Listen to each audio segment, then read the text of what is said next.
communicating things, ideas to other people through words is a difficult thing to do. I wanted to say one of the most difficult. It's a nearly impossible thing to do, not just because to communicate exactly what is going on in your head, right?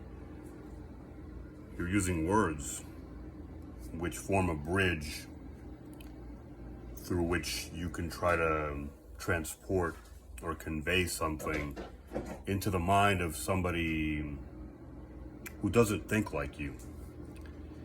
So it isn't just about communicating, it isn't just about transferring an idea or a set of ideas. It's about being able to relate, being able to relate to someone, being able to relate to people. To relate to one individual is hard enough. To relate to many is probably a fool's errand. I want to say that to relate to anybody is a practical impossibility, no matter how much you have in common with them. No two people are alike, and that goes beyond the physical.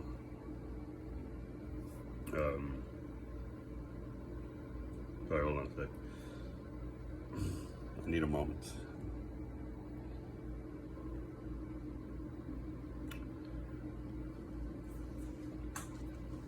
No two people are alike.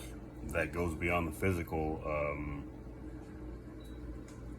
And really, it's a separate idea.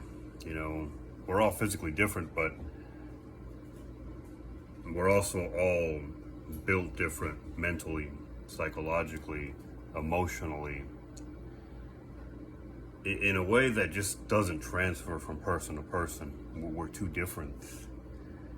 And I think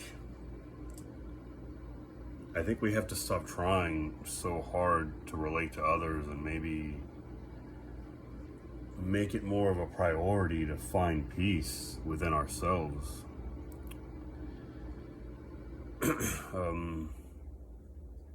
It's hard, you know, it's hard. I think we look for connection because we think it's going to solve a lot of problems for us.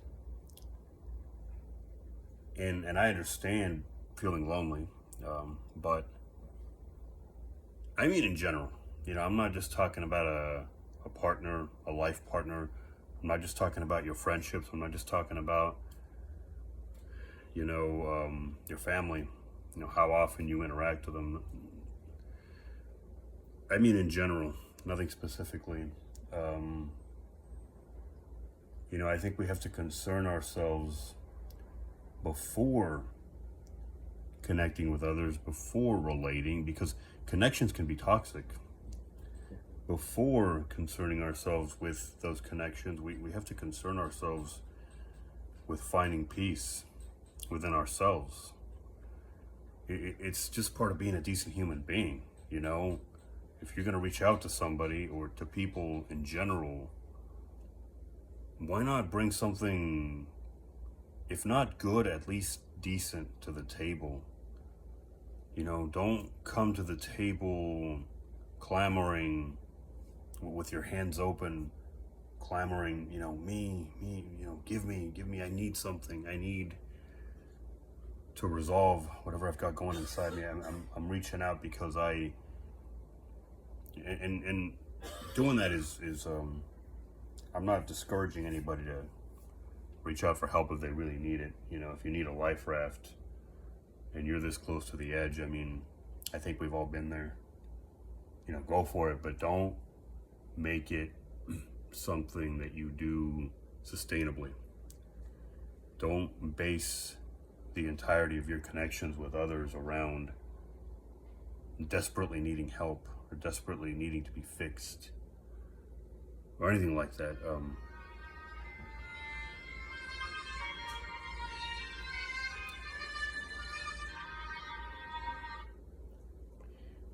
it's okay to ask for help, but part of that decency I mentioned is having something to bring to the table, having something to offer. If all you can afford, hypothetically speaking, is a loaf of bread, then bring that. If all you can afford is a can of Tic Tacs, then I'm sure somebody will appreciate it. Just don't go out into the world desperately seeking to take. I'm referring emotionally right now, but in any sense, I mean, you've got your criminals obviously who go out there and physically take shit, but I mean emotionally, right? Don't drain other people like a vampire because you are devoid of anything of value within you.